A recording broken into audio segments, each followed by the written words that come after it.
अगं पोरी, नीट बघ बरं, आज मी तुला चमचमीत मटण रस्सा करून दाखवते. अगं आधी तेल गरम कर, कांदा टाक, मीठ टाक आणि हे मटण जोरात परत पोरी. अद्रक, लसूण, कोथिंबीर घे आणि दणदण वाट पोरी. असा हिरवा मसाला तयार कर. आता हा मसाला मटणाला लाव, झाकण टाक, पाणी टाक आणि मटण छान शिजू दे.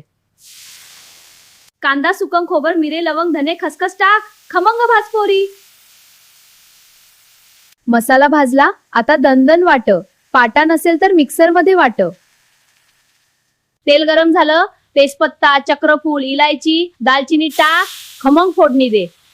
वाटलेला मसाला टाक, मिरची पावडर टाक, मटण घाल, रस्सा हवा तसं पाणी टाक पोरी.